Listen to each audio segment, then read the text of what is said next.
हाँ जी, good morning students. सो ਅੱਜ ਦੇ EVS ਦੇ ਲੈਕਚਰ ਦੇ ਵਿੱਚ ਅਸੀਂ ਆਪਣੇ ਨੈਕਸਟ ਟੌਪਿਕ ਸਟਾਰਟ ਕਰਨੇ ਆ, that is environmental legislation। ਠੀਕ ਹੈ, ਜਾਂ environmental policies in India ਕਿਹੜੀਆਂ-ਕਿਹੜੀਆਂ ਹੈਗੀਆਂ।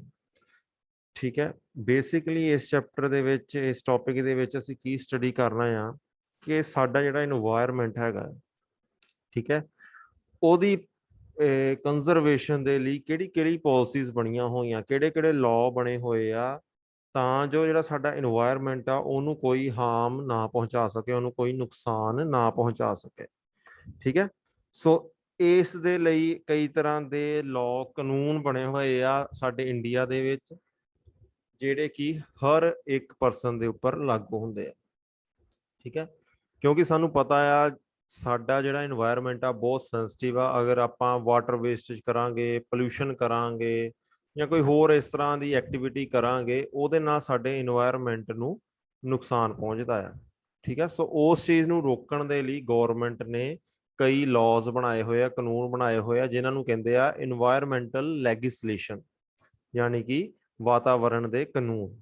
ਠੀਕ ਹੈ, ਜਿਸ ਤਰ੍ਹਾਂ ਕ੍ਰਿਮੀਨਲ ਕਾਨੂੰਨ ਹੁੰਦੇ ਆ, ਕੋਈ ਕ੍ਰਾਈਮ ਕਰਦਾ ਆ, ਧਾਰਾ 302 ਲੱਗਦੀ ਆ, 307 ਲੱਗਦੀ ਆ, ਹੋਰ ਧਾਰਾ ਜਿਹੜੀਆਂ ਹੁੰਦੀਆਂ ਆ। ਇਸੇ ਤਰ੍ਹਾਂ ਅਗਰ ਕੋਈ ਇਨਵਾਇਰਨਮੈਂਟ ਨੂੰ ਨੁਕਸਾਨ ਪਹੁੰਚਾਉਂਦਾ ਆ ਤਾਂ ਉਹਦੇ ਲਈ ਵੀ ਕਈ ਤਰ੍ਹਾਂ ਦੇ ਕਲੌਜ਼ ਬਣੇ ਹੋਏ ਆ, ਕਈ ਤਰ੍ਹਾਂ ਦੀਆਂ ਧਾਰਾਂ ਬਣੀਆਂ ਹੋਈਆਂ ਆ, ਜਿਹੜੀਆਂ ਕਿ ਇੱਕ ਪਰਸਨ ਦੇ ਉੱਪਰ, ਇੱਕ ਆਰਗੇਨਾਈਜੇਸ਼ਨ ਦੇ ਉੱਪਰ ਲੱਗ ਸਕਦੀਆਂ। ਠੀਕ ਹੈ ਜੀ, ਲਾਈਕ ਕੋਈ ਇੰਡਸਟਰੀ ਆ, ਉਹ ਬਹੁਤ ਪੋਲਿਊਸ਼ਨ ਕਰ ਰਹੀ ਆ, ਵਾਟਰ ਪੋਲਿਊਸ਼ਨ ਕਰ ਰਹੀ ਆ, ਤਾਂ ਵਾਟਰ ਪੋਲਿਊਸ਼ਨ ਐਕਟ ਦੇ ਅਕੋਰਡਿੰਗ ਉਸ ਇੰਡਸਟਰੀ ਦੇ ਉੱਪਰ, ਉਸ ਫੈਕਟਰੀ ਦੇ ਉੱਪਰ ਕਾਰਵਾਈ ਹੋ ਸਕਦੀ ਆ। ਕੋਈ ਹੋਰ ਆਰਗੇਨਾਈਜੇਸ਼ਨ ਆ ਜਿੱਥੋਂ 에ਅਰ ਪੋਲਿਊਸ਼ਨ ਬਹੁਤ ਹੋ ਰਿਹਾ ਆ, ਠੀਕ ਹੈ, ਸੋ ਉਸ ਫੈਕਟਰੀ ਦੇ ਉੱਪਰ, ਉਸ ਆਰਗੇਨਾਈਜੇਸ਼ਨ ਦੇ ਉੱਪਰ ਉਸ ਐਕਟ ਦੇ ਅਕੋਰਡਿੰਗ, 에ਅਰ ਪੋਲਿਊਸ਼ਨ ਐਕਟ ਦੇ ਅਕੋਰਡਿੰਗ ਬਣਦੀ ਕਾਰਵਾਈ ਹੋ ਸਕਦੀ ਹੈ, ਫਾਈਨ ਲੱਗ ਸਕਦਾ ਹੈ, ਇੰਡਸਟਰੀ ਬੰਦ ਹੋ ਸਕਦੀ ਆ, ਪਲੱਸ ਜਿਹੜਾ ਉਹਦਾ ਮਾਲਕ ਹੈਗਾ ਆ ਉਹਨੂੰ ਸਜ਼ਾ ਵੀ ਹੋ ਸਕਦੀ ਹੈ। ਠੀਕ ਹੈ, ਸੋ ਇਹ ਇਨਵਾਇਰਨਮੈਂਟ ਪਾਲਿਸੀਜ਼ ਕਿਉਂ ਜ਼ਰੂਰੀ ਆ? ਇਹ ਤਾਂ ਜ਼ਰੂਰੀ ਆ ਤਾਂ ਜੋ ਸਾਡਾ ਜਿਹੜਾ ਇਨਵਾਇਰਨਮੈਂਟ ਆ ਉਹ ਬਚਿਆ ਰਵੇ, ਤੇ ਕਿਸੇ ਵੀ ਤਰ੍ਹਾਂ ਦਾ ਕੋਈ ਵੀ ਬੰਦਾ, ਆਰਗੇਨਾਈਜੇਸ਼ਨ ਕੋਈ ਪੋਲਿਊਸ਼ਨ ਵਗੈਰਾ ਨਾ ਕਰੇ। ਠੀਕ ਹੈ ਜੀ, ਸੋ National Council for Environmental Policy and Planning was set up in 1972, ठीक है, which was later evolved into Ministry of Environment and Forest। ठीक है, 1972 ਦੇ ਵਿੱਚ ਇਹ ਪਾਲਿਸੀਜ਼ ਸਟਾਰਟ ਕੀਤੀਆਂ ਗਈਆਂ ਸੀ, ਡਿਪਾਰਟਮੈਂਟ ਬਣਾਇਆ ਗਿਆ ਸੀ, ਜਿਹਨੂੰ 1985 ਦੇ ਵਿੱਚ ministry of environment and forest ਦੇ ਅੰਡਰ ਲੈ ਆਂਦਾ ਗਿਆ। ਹੁਣ ਜਿੰਨੇ ਵੀ ਇਹ ਕਾਨੂੰਨ ਬਣਦੇ ਆ, ਲਾਜ਼ ਬਣਦੇ ਆ, ਇਹ ਸਾਰੇ ministry of environment and forest ਦੇ ਅੰਡਰ ਬਣਦੇ ਆ। Ministry of environment and forest and the pollution control board, Central Pollution Control Board CPCB and State Pollution Control Board SPCB together form the regulatory and administrative core of the sector। ਸੋ ਤਿੰਨ department ਇਹਦੇ ਵਿੱਚ ਜੁੜੇ ਹੋਏ ਆ। ਸਭ ਤੋਂ ਪਹਿਲਾ department ਹੈਗਾ ਆ ministry of environment and forest, second department ਹੈਗਾ ਆ central pollution control board, third department ਹੈਗਾ ਆ ਸਟੇਟ ਪੋਲਿਊਸ਼ਨ ਕੰਟਰੋਲ ਬੋਰਡ। ਇਹ ਤਿੰਨੋਂ ਡਿਪਾਰਟਮੈਂਟ ਆਪਸ ਦੇ ਵਿੱਚ ਜੁੜੇ ਹੋਏ ਆ। ਜਿੰਨੇ ਵੀ ਕਾਨੂੰਨ ਬਣਾਉਣੇ ਆ, ਕੋਈ ਐਕਸ਼ਨ ਲੈਣਾ ਆ, ਇਹ ਤਿੰਨੋਂ ਡਿਪਾਰਟਮੈਂਟਸ ਨੇ ਕੰਬਾਈਨ ਹੋ ਕੇ ਲੈਣਾ ਹੈ। ਸੋ environmental policies in India, the policy statement for abatement of pollution and the national conservation strategy and policy statement on environment and development were brought out by the MOEF in 1992. The Environment Action Program EAP was formulated in 1993 with the objective of improving environmental service। ਸੋ ਆਪਣੇ 1993 ਤੋਂ ਬਾਅਦ ਕਈ ਤਰ੍ਹਾਂ ਦੇ ਨਵੇਂ ਕਾਨੂੰਨ ਬਣੇ, ਠੀਕ ਹੈ, ਜਿਹੜੇ ਕਿ ਹਰ ਇੱਕ ਪਰਸਨ ਤੇ ਇੰਡੀਆ ਦੇ ਵਿੱਚ ਲਾਗੂ ਹੁੰਦੇ ਆ। ਨੈਕਸਟ ਹੈ ਨੈਸ਼ਨਲ ਇਨਵਾਇਰਨਮੈਂਟਲ ਪਾਲਿਸੀ, ਜਿਹੜੀ ਸਭ ਤੋਂ ਲੇਟੈਸਟ ਪਾਲਿਸੀ ਇਸ ਟਾਈਮ ਚੱਲਦੀ ਪਈ ਆ, ਜੋ environmental policy that is 2006। It is the first initiative in strategy formulation for environmental protection in a comprehensive manner. It undertakes a diagnosis of the causative factor of land degradation with a view to flagging the remedial measure required in the direction। ਸੋ ਜਿਹੜੀ ਨਵੀਂ ਸਭ ਤੋਂ latest national environmental policy ਚੱਲਦੀ ਪਈ ਹੈ 2006 ਚ ਬਣੀ ਸੀ, ਠੀਕ ਹੈ। ਇਸ ਪਾਲਿਸੀ ਦੇ ਅੰਡਰ ਕਈ ਤਰ੍ਹਾਂ ਦੇ ਐਕਟ ਫਾਰਮ ਕੀਤੇ ਗਏ, ਜਿਹੜੇ ਕੋਈ ਪੁਰਾਣੇ ਐਕਟ ਸੀ ਉਹਨਾਂ ਨੂੰ ਅਮੈਂਡਮੈਂਟ ਕੀਤੀ ਗਈ, ਉਹਨਾਂ ਦੇ ਵਿੱਚ ਕੁਝ ਨਵੇਂ ਰੂਲਸ ਲਿਆਂਦੇ ਗਏ, ਠੀਕ ਹੈ। ਸੋ ਕਾਨੂੰਨ ਸਾਨੂੰ ਕੀ ਅਧਿਕਾਰ ਦਿੰਦਾ ਹੈ ਤੇ ਕੀ ਪ੍ਰੋਵੀਜ਼ਨਸ ਹੈਗੇ ਆ ਇਨਵਾਇਰਨਮੈਂਟ ਦੇ ਰਿਗਾਰਡਿੰਗ, ਇਸ ਦੇ ਵਿੱਚ constitutional provisions and environment. Article 21 ਕੀ ਕਹਿੰਦਾ ਆ, right to pollution free environment. Article 21 ਕਹਿੰਦਾ ਹੈ ਕਿ ਹਰੇਕ ਇਨਸਾਨ ਨੂੰ ਪੋਲਿਊਸ਼ਨ ਫ੍ਰੀ ਇਨਵਾਇਰਨਮੈਂਟ ਦਾ ਰਾਈਟ ਹੈਗਾ ਆ, ਉਹਦਾ ਬੇਸਿਕ ਰਾਈਟ ਹੈ। ਆਰਟੀਕਲ 48A ਕੀ ਕਹਿੰਦਾ ਆ, the state shall endeavor to protect and improve the environment and to safeguard the forests and wildlife of the country। So article 48A ਦੇ under ਕੀ ਕਹਿੰਦੀ ਆ ਨੈਸ਼ਨਲ ਇਨਵਾਇਰਨਮੈਂਟਲ ਪਾਲਿਸੀ, ਕਿ ਜਿਹੜੀਆਂ state ਹੈਗੀਆਂ ਆ ਉਹ ਆਪਣੇ ਇਨਵਾਇਰਨਮੈਂਟ ਨੂੰ ਪ੍ਰੋਟੈਕਟ ਕਰਨ, ਇੰਪਰੂਵ ਕਰਨ, ਤਾਂ ਜੋ ਜਿਹੜੀ ਵਾਈਲਡ ਲਾਈਫ ਆ ਕੰਟਰੀ ਦੀ ਉਹ ਇਨਕਰੀਜ਼ ਹੋ ਸਕੇ। ਆਰਟੀਕਲ 51AG ਕੀ ਕਹਿੰਦਾ ਆ, duty of the every citizen of India to protect and improve the natural environment including forest, lake, river and wildlife, and to have compassion for living creatures। ठीक है। So article 51A ਕੀ ਕਹਿੰਦਾ ਆ ਕਿ ਹਰੇਕ individual person ਦੀ India ਦੇ ਵਿੱਚ citizen ਦੀ ਇਹ duty ਬਣਦੀ ਆ ਕਿ ਉਹ ਆਪਣੇ ਆਸ-ਪਾਸ ਦੇ ਜਿੰਨਾ ਨੈਚੁਰਲ ਇਨਵਾਇਰਨਮੈਂਟ ਆ ਉਹਨੂੰ ਪ੍ਰੋਟੈਕਟ ਕਰੇ। ਕਿਸ ਤੋਂ ਪ੍ਰੋਟੈਕਟ ਕਰੇ? harmful elements, so like air pollution, land pollution, ठीक है, water pollution etc। ਸੋ ਜਿਹੜੇ ਇਨਵਾਇਰਨਮੈਂਟਲ ਲੈਜਿਸਲੇਸ਼ਨ ਆ ਇਹਨਾਂ ਨੂੰ ਆਪਾਂ ਚਾਰ ਪਾਰਟਸ ਦੇ ਵਿੱਚ ਡਿਵਾਈਡ ਕਰ ਸਕਦੇ ਹਾਂ। ਫਰਸਟ ਪਾਰਟ ਹੈ ਜਨਰਲ, ਸੈਕੰਡ ਹੈ forest and wildlife, third water and fourth is air. Forest and wildlife ਦੇ ਵਿੱਚ ਉਹ ਐਕਟ ਆਉਂਦੇ ਨੇ, ਉਹ ਕਾਨੂੰਨ ਆਉਂਦੇ ਨੇ ਜੋ ਕਿਸੇ ਫੋਰੈਸਟ ਜਾਂ ਵਾਈਲਡ ਲਾਈਫ ਸੈਂਚੁਰੀ ਦੇ ਉੱਪਰ ਇੰਪਲੀਮੈਂਟ ਹੁੰਦੇ ਨੇ।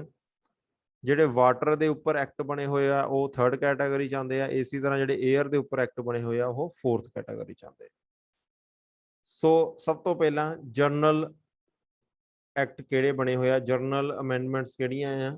ਸਭ ਤੋਂ ਫਰਸਟ ਹੈ 1986 ਦੀ ਇਨਵਾਇਰਨਮੈਂਟ ਪ੍ਰੋਟੈਕਸ਼ਨ ਐਕਟ, ਠੀਕ ਹੈ। ਤੁਹਾਨੂੰ ਐਗਜ਼ਾਮ ਦੇ ਵਿੱਚ ਕੁਐਸਚਨ ਆ ਸਕਦਾ ਹੈ ਐਕਸਪਲੇਨ 1986 ਇਨਵਾਇਰਨਮੈਂਟ ਪ੍ਰੋਟੈਕਸ਼ਨ ਐਕਟ, ਠੀਕ ਆ। ਸੋ ਤੁਸੀਂ ਜਿਹੜਾ ਈਅਰ ਹੈਗਾ ਆ, ਇਸ ਤਰ੍ਹਾਂ ਡਿਫਰੈਂਟ ਈਅਰਸ ਦਿੱਤੇ ਹੋਏ ਆ 1989 1998, ਉਹ ਡਿਫਰੈਂਟ ਈਅਰ ਆ ਜਿਹਦੇ ਵਿੱਚ ਇਹ ਐਕਟ ਬਣੇ ਸੀਗੇ, ਇਹ ਕਾਨੂੰਨ ਬਣੇ ਸੀ, ਉਹ ਈਅਰਸ ਦਿੱਤੇ ਹੋਏ ਆ। ਸੋ ਤੁਸੀਂ ਇਹ ਨਾਮ ਯਾਦ ਰੱਖਣੇ ਆ ਕਿ 1986 ਦੇ ਵਿੱਚ ਕਿਹੜਾ ਐਕਟ ਬਣਿਆ ਸੀ, ਇਨਵਾਇਰਨਮੈਂਟਲ ਪ੍ਰੋਟੈਕਸ਼ਨ ਐਕਟ ਬਣਿਆ ਸੀ। ਜਿਹੜਾ 1998 ਦੇ ਵਿੱਚ ਬਾਇਓਮੈਡੀਕਲ ਵੇਸਟ ਰੂਲ ਬਣੇ ਸੀਗੇ, ਠੀਕ ਹੈ। 2002 ਦੇ ਵਿੱਚ ਨੋਇਜ਼ ਪੋਲਿਊਸ਼ਨ ਐਕਟ ਬਣਿਆ ਸੀਗਾ, ਠੀਕ ਆ। ਉਸ ਤੋਂ ਬਾਅਦ ਉਹਦੇ ਵਿੱਚ ਅਮੈਂਡਮੈਂਟਸ ਵੀ ਕੀਤੀਆਂ ਗਈਆਂ ਸੀ, ਠੀਕ ਹੈ। ਸੋ ਸਭ ਤੋਂ ਪਹਿਲਾਂ ਹੈ 1986 ਦੀ environment protection act. Environment Protection Act authorized the central government to protect and improve environmental quality control and reduce pollution from all sources and prohibit or restrict the sitting or operation of any industrial facility on environmental grounds। ਸੋ ਇਹ control ਦਿੰਦਾ ਆ, authority ਦਿੰਦਾ ਆ central government ਨੂੰ ਕਿ environment ਦੀ ਜਿਹੜੀ quality ਆ ਉਹ ਪ੍ਰੋਪਰ ਮੇਨਟੇਨ ਰਵੇ, ਪੋਲਿਊਸ਼ਨ ਘਟਾਇਆ ਜਾਵੇ ਸਾਰੇ ਸੋਰਸਿਸ ਤੋਂ, ਤੇ ਰਿਸਟ੍ਰਿਕਟ ਕੀਤਾ ਜਾਵੇ ਕੋਈ ਸਪੈਸ਼ਲ ਏਰੀਆ ਨੂੰ ਜਿੱਥੇ ਕਿ ਫੋਰੈਸਟ ਬਹੁਤ ਹੈਗੇ ਆ, ਸੰਘਣੀ ਫੋਰੈਸਟ ਆਬਾਦੀ ਹੈਗੀ ਆ, ਠੀਕ ਆ, ਜਾਨਵਰ ਰਹਿੰਦੇ ਆ, ਉਸ ਏਰੀਆ ਨੂੰ ਰਿਸਟ੍ਰਿਕਟ ਕੀਤਾ ਜਾਵੇ ਤਾਂ ਜੋ ਉੱਥੇ ਕੋਈ ਆਊਟਸਾਈਡ ਸੋਰਸ ਕੋਈ ਇੰਡਸਟਰੀ ਨਾ ਬਣਾ ਲੇ, ਉਸ ਜਗ੍ਹਾ ਨੂੰ ਯੂਜ਼ ਕਰਨਾ ਨਾ ਸਟਾਰਟ ਕਰ ਦੇ, ਠੀਕ ਹੈ। ਸੋ ਇਸ ਤਰ੍ਹਾਂ ਉਸ ਏਰੀਆ ਨੂੰ ਪ੍ਰੋਟੈਕਟ ਕੀਤਾ ਜਾਵੇ, ਕੰਜ਼ਰਵ ਕੀਤਾ ਜਾਵੇ, ਠੀਕ ਹੈ। ਸੈਕੰਡ ਹੈ 1989 ਦੀ objective of management and handling rule, hazardous waste management and handling rules, ਠੀਕ ਹੈ। ਇਹ ਐਕਟ ਕੀ ਕਹਿੰਦਾ ਆ, is to control the generation, collection, treatment, import, storage and handling of harmful waste। कोई भी ਜਿਹੜਾ harmful waste ਆ ਉਹਦੀ collection ਤੋਂ ਲੈ ਕੇ storage ਤੱਕ ਐਕਟ ਬਣਿਆ ਹੋਇਆ ਹੈ ਕਿ ਇਹਦੀ proper handling ਕਿਸ ਤਰ੍ਹਾਂ ਕਰਨੀ ਆ, store ਕਿਸ ਤਰ੍ਹਾਂ ਕਰਨੀ ਆ, ਤਾਂ ਜੋ ਜਿਹੜੇ harmful material ਹੈਗੇ ਆ ਇਹ environment ਨੂੰ ਕੋਈ ਨੁਕਸਾਨ ਨਾ ਪਹੁੰਚਾ ਸਕਣ। ਠੀਕ ਹੈ, ਇਸੇ ਤਰ੍ਹਾਂ 1998 ਬਾਇਓਮੈਡੀਕਲ ਵੇਸਟ ਐਕਟ, ਜਿੰਨਾ ਵੀ ਹਸਪੀਟਲਸ ਤੋਂ ਵੇਸਟ ਨਿਕਲਦਾ ਆ ਉਹਨੂੰ ਕਿਸ ਤਰ੍ਹਾਂ ਟਰੀਟ ਕਰਨਾ ਆ ਇਹਦੇ ਲਈ ਇੱਕ ਐਕਟ ਬਣਿਆ ਹੋਇਆ। ਜੇ ਕੋਈ ਹਸਪੀਟਲ ਜਿਹੜਾ ਪੂਰਾ ਉਥੋਂ ਗਾਰਬੇਜ ਨਿਕਲਦਾ ਆ, ਵੇਸਟ ਨਿਕਲਦਾ ਆ, ਬਾਇਓਮੈਡੀਕਲ ਵੇਸਟ, ਉਹਨੂੰ ਟਰੀਟ ਨਹੀਂ ਕਰਦਾ, ਉਹਨੂੰ ਇਸੇ ਤਰ੍ਹਾਂ ਓਪਨ ਦੇ ਵਿੱਚ ਥਰੋ ਕਰ ਦਿੰਦਾ ਆ, ਤਾਂ ਹਸਪੀਟਲ ਦੇ ਉੱਪਰ ਕਾਰਵਾਈ ਹੋ ਸਕਦੀ ਹੈ। ਠੀਕ ਹੈ, ਕਈ ਤਰ੍ਹਾਂ ਦੀ ਪੈਨਲਟੀਜ਼ ਲੱਗ ਸਕਦੀਆਂ। ਇਸ ਤੋਂ ਬਾਅਦ ਈਅਰ 2000 ਦੀ ਮਿਊਨਿਸਪਲ ਸੋਲਿਡ ਵੇਸਟ ਰੂਲ। ਠੀਕ ਹੈ, ਇਹ ਆਪਾਂ ਆਲਰੇਡੀ ਪੜ੍ਹ ਚੁੱਕੇ ਹਾਂ ਸੋਲਿਡ ਵੇਸਟ ਮੈਨੇਜਮੈਂਟ ਦੇ ਵਿੱਚ। ਉਸ ਤੋਂ ਬਾਅਦ 2002 ਦੀ noise pollution rules and amendment. ਠੀਕ ਹੈ, ਇਸ ਰੂਲ ਦੇ ਵਿੱਚ ਕਈ ਤਰ੍ਹਾਂ ਦੀ ਅਮੈਂਡਮੈਂਟਸ ਕੀਤੀਆਂ ਗਈਆਂ 2002 ਦੇ ਵਿੱਚ। Such terms and conditions as are necessary to reduce noise pollution permit use of loudspeaker and public address system during night hours between 10 p.m. to 12 midnight on or during any cultural or religious festival occasion। So ਇਹ rule ਕੀ ਕਹਿੰਦਾ ਆ ਕਿ noise pollution ਨੂੰ ਵੱਧ ਤੋਂ ਵੱਧ ਘਟਾਇਆ ਜਾਵੇ। ਠੀਕ ਹੈ, ਉਸ ਦੇ ਅੰਡਰ ਇੱਕ ਲਾਅ ਕੀ ਕਹਿੰਦਾ ਆ ਕਿ ਜੇ ਕੋਈ ਲਾਊਡ ਸਪੀਕਰ ਲਗਾਉਣਾ ਚਾਹੁੰਦਾ ਆ ਰਾਤ 10 ਵਜੇ ਤੋਂ ਬਾਅਦ 12 ਵਜੇ ਤੱਕ, ਉਹਦੇ ਲਈ ਪਰਮਿਟ ਦਿੱਤਾ ਜਾਵੇ, ਪਰਮਿਸ਼ਨ ਲਈ ਜਾਵੇ। ਠੀਕ ਹੈ, ਚਾਹੇ ਉਹ ਕੋਈ ਫੈਸਟੀਵਲ ਹੋਵੇ, ਚਾਹੇ ਉਹ ਕਲਚਰਲ ਐਕਟੀਵਿਟੀ ਹੋਵੇ, ਚਾਹੇ ਕੋਈ ਰਿਲੀਜੀਅਸ ਐਕਟੀਵਿਟੀ ਹੋਵੇ, ਉਹਦੇ ਲਈ ਪਰਮਿਸ਼ਨ ਲੈਣੀ ਜ਼ਰੂਰੀ ਹੈ। ਤੇ ਉਸ ਤੋਂ ਬਾਅਦ ਆ ਜਾਂਦੇ ਆ second act, forest and wildlife act. ਠੀਕ ਹੈ, ਇਹ ਐਕਟ ਦੇ ਅੰਦਰ ਕੀ ਹੈਗਾ ਆ ਕਿ ਜਿਹੜਾ ਫੋਰੈਸਟ ਵਾਈਲਡ ਲਾਈਫ ਇਨਵਾਇਰਨਮੈਂਟ ਹੈਗਾ ਉਹਨੂੰ ਪ੍ਰੋਪਰ ਪ੍ਰੋਟੈਕਟ ਕੀਤਾ ਜਾਵੇ। ਠੀਕ ਹੈ, ਸਭ ਤੋਂ ਪਹਿਲਾਂ ਹੈ 1927 ਦੀ Indian forest act and amendment 1984। ਠੀਕ ਹੈ, ਮੀਨਿੰਗ ਕੀ ਹੋਇਆ ਕਿ 1927 ਦੇ ਵਿੱਚ ਇਹ ਐਕਟ ਬਣਿਆ ਸੀਗਾ ਤੇ 1984 ਦੇ ਵਿੱਚ ਇਹਦੇ ਵਿੱਚ ਅਮੈਂਡਮੈਂਟ ਕੀਤੀ ਗਈ। ਠੀਕ ਹੈ, ਇਹ ਐਕਟ ਕੀ ਕਹਿੰਦਾ ਆ, ਮੈਨੀ ਸਰਵੇਇੰਗ colonial status it was intended to consolidate the law related to forest, the transit of forest produce and the duty on timber and other forest produce। 1972 the Wildlife Protection Act and amendment in 1991। ਠੀਕ ਹੈ, ਇਹ act ਕਿਹਨੂੰ protect ਕਰਦਾ ਆ, wild life ਨੂੰ। Wild life ਦਾ meaning ਜਿਹੜੇ animals ਰਹਿੰਦੇ ਆ, ਕਿ ਜੰਗਲ ਦੇ ਵਿੱਚ ਕੋਈ ਐਨੀਮਲਸ ਰਹਿੰਦੇ ਆ, ਉੱਥੇ ਦਾ ਜਿਹੜਾ ਇਨਵਾਇਰਨਮੈਂਟ ਆ, ਉੱਥੇ ਦੀ ਜਿਹੜੀ ਈਕੋਸਿਸਟਮ ਆ, ਉਹਨੂੰ ਪ੍ਰੋਟੈਕਟ ਕਰਨ ਦੇ ਲਈ ਇਹ ਐਕਟ ਬਣਾਇਆ ਗਿਆ ਕਿ ਜਿੰਨੇ ਵੀ ਐਨੀਮਲਸ ਹੈਗੇ ਉਹਨਾਂ ਨੂੰ ਕੋਈ ਮਾਰ ਨਹੀਂ ਸਕਦਾ ਜੰਗਲ ਦੇ ਵਿੱਚ। ਠੀਕ ਹੈ, ਕੋਈ ਉਹਨਾਂ ਦਾ ਸ਼ਿਕਾਰ ਨਹੀਂ ਕਰ ਸਕਦਾ। ਇਹ ਸਾਰੇ ਐਕਟ ਉਸ ਚੀਜ਼ ਨੂੰ ਪ੍ਰੋਟੈਕਟ ਕਰਦੇ ਆ, ਯਾਨੀ ਕਿ ਵਾਈਲਡ ਲਾਈਫ ਨੂੰ ਪ੍ਰੋਟੈਕਟ ਕਰਦੇ ਆ। ਸਭ ਤੋਂ ਜਿਹੜਾ ਲੇਟੈਸਟ ਐਕਟ ਹੈਗਾ that is 2002 the biological diversity act. ਠੀਕ ਹੈ, ਜਿਹੜਾ ਬਾਇਓਲੋਜੀ, ਇਹਦਾ ਮਤਲਬ ਕੀ ਹੈਗਾ, ਇੱਕ ਕੋਈ ਪਲੇਸ ਆ ਜਿੱਥੇ ਬਾਇਓਲੋਜੀਕਲ ਰਿਚ ਪਲੇਸ ਹੈਗੀ, ਯਾਨੀ ਕਿ ਉੱਥੇ ਜਿਹੜੇ ਪੇੜ ਪੌਦੇ ਆ ਜਾਂ ਜੋ ਉੱਥੇ ਦਾ ਈਕੋਸਿਸਟਮ ਆ ਬਹੁਤ ਬਾਇਓਲੋਜੀਕਲ ਰਿਚ ਹੈਗਾ। ਜਿਸ ਤਰ੍ਹਾਂ ਮੈਡੀਸਨਸ ਦੇ ਲਈ ਕਈ ਟਰੀਜ਼ ਯੂਜ਼ ਹੁੰਦੇ ਆ, ਪੇੜ ਪੌਦੇ ਕਈ ਯੂਜ਼ ਹੁੰਦੇ ਆ ਮੈਡੀਕਲ ਲਾਈਨ ਦੇ ਲਈ। ਸੋ ਅਗਰ ਉੱਥੇ ਆਪਾਂ ਪ੍ਰੋਟੈਕਸ਼ਨ ਨਹੀਂ ਦੇਵਾਂਗੇ ਉਹਨਾਂ ਨੂੰ, ਤਾਂ ਕੋਈ ਵੀ ਉਹਨੂੰ ਯੂਜ਼ ਕਰੀ ਜਾਊਗਾ, ਉੱਥੇ ਇੰਡਸਟਰੀਜ਼ ਲੱਗ ਜਾਣਗੀਆਂ, ਲੋਕ ਪੇੜ ਕੱਟਣ ਲੱਗ ਪੈਣਗੇ। ਠੀਕ ਆ, ਸੋ ਜਿਹੜਾ ਬਾਇਓਲੋਜੀਕਲ ਰਿਚ ਏਰੀਆ ਹੈਗਾ ਆ ਉਹਨੂੰ ਪ੍ਰੋਟੈਕਟ ਕਰਨਾ ਇਸ ਐਕਟ ਦੇ ਅੰਡਰ ਆਉਂਦਾ ਆ, 2002 ਦਾ ਬਾਇਓਲੋਜੀਕਲ ਡਾਇਵਰਸਿਟੀ ਐਕਟ। ਇਸੇ ਤਰ੍ਹਾਂ ਨੈਕਸਟ ਜਿਹੜੇ ਐਕਟ ਹੈਗੇ ਆ that is water Prevention and Control of Pollution Act 1974। This act established an institutional structure for preventing and abating water pollution. It established standard for water quality and effluent. Polluting industries must seek permission to discharge water. The CPCB, Central Pollution Control Board, was constituted under this act।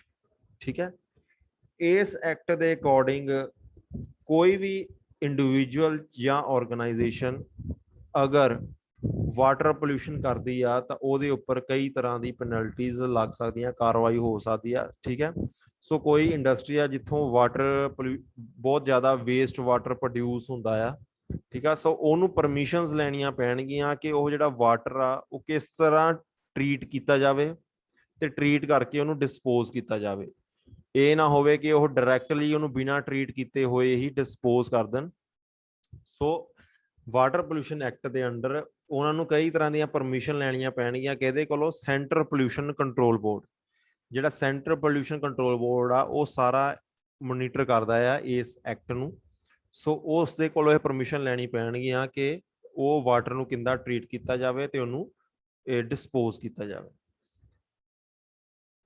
Next ਹੈ 1982 ਦੀ air prevention and control of pollution. ਠੀਕ ਹੈ, same ਜਿਸ ਤਰ੍ਹਾਂ water pollution ਕੋਈ industry ਜਾਂ individual ਕਰਦਾ ਹੈ ਉਹਦੇ ਉੱਪਰ ਇਹ ਐਕਟ ਇੰਪਲੀਮੈਂਟ ਹੁੰਦਾ, ਇਸੇ ਤਰ੍ਹਾਂ ਅਗਰ ਕੋਈ 에ਅਰ ਪੋਲੂਸ਼ਨ ਇੰਡੀਵਿਜੂਅਲ ਜਾਂ ਕੋਈ ਆਰਗੇਨਾਈਜੇਸ਼ਨ ਕਰਦੀ ਆ ਉਹਦੇ ਅੰਡਰ ਵੀ ਇਹ ਐਕਟ ਲਾਗੂ ਹੁੰਦਾ ਹੈ। ਈਵਨ ਕਿ ਜਿਹੜੇ ਆਪਾਂ ਵਹੀਕਲ ਦੇ ਪੋਲੂਸ਼ਨ ਚੈੱਕ ਕਰਾਉਂਦੇ ਆ ਉਹ ਸਾਰਾ ਵੀ ਇਸ ਐਕਟ ਦੇ ਅੰਦਰ ਆਉਂਦਾ ਆ। ਠੀਕ ਹੈ, ਜਿੰਨੇ ਵੀ ਤੁਸੀਂ ਪੋਲੂਸ਼ਨ ਚੈੱਕ ਕਰਾਉਂਦੇ ਹੋਗੇ ਉਹ ਜਿਹੜਾ ਸਰਟੀਫਿਕੇਟ ਮਿਲਦਾ ਆ ਉਹ ਲਾਗੂ ਉਹ ਇਸ਼ੂ ਕਰਦਾ ਹੈ ਸੈਂਟਰ ਪੋਲੂਸ਼ਨ ਕੰਟਰੋਲ ਬੋਰਡ। ਠੀਕ ਹੈ, ਉਹਦੇ ਉੱਪਰ ਸੈਂਟਰ ਪੋਲੂਸ਼ਨ ਕੰਟਰੋਲ ਬੋਰਡ ਲਿਖਿਆ ਹੋਏਗਾ। ਸੋ ਉਹ 1982 ਦੀ air prevention and control of pollution act ਦੇ ਅੰਡਰ ਆਉਂਦਾ ਹੈ। ਠੀਕ ਹੈ ਜੀ, ਸੋ ਇਹ ਸੀਗੇ ਤੁਹਾਡੇ ਮੇਨ ਐਕਟ ਜਿਹੜੇ ਕਿ ਲਾਗੂ ਹੁੰਦੇ ਆ ਡਿਫਰੈਂਟ ਨੀਸ਼ ਦੇ ਵਿੱਚ, ਲਾਈਕ 에ਅਰ ਦੇ ਵਿੱਚ, ਵਾਟਰ ਦੇ ਵਿੱਚ। ਠੀਕ ਹੈ, ਹੁਣ ਜਿਹੜਾ ਨੈਕਸਟ ਲੈਕਚਰ ਆ ਉਹਦੇ ਵਿੱਚ ਆਪਾਂ ਕਰਨਾ ਆ ਇਨਵਾਇਰਮੈਂਟਲ ਇੰਪੈਕਟ ਅਸੈਸਮੈਂਟ EIA। ਇਹ ਵੀ ਇੱਕ ਇੰਪੋਰਟੈਂਟ ਟੌਪਿਕ ਆ, ਇਹਦੇ ਅੰਡਰ ਆਪਾਂ ਨੈਕਸਟ ਲੈਕਚਰ ਸਟੱਡੀ ਕਰਾਂਗੇ। ਠੀਕ ਹੈ, ਤੇ ਉਸ ਤੋਂ ਬਾਅਦ ਫਿਰ 1-2 ਟੌਪਿਕ ਹੋਰ ਰਹਿ ਗਏ ਆ ਉਹ ਆਪਾਂ ਸਟੱਡੀ ਕਰਾਂਗੇ ਤੇ ਆਪਣਾ ਸਿਲੇਬਸ ਖਤਮ ਆ।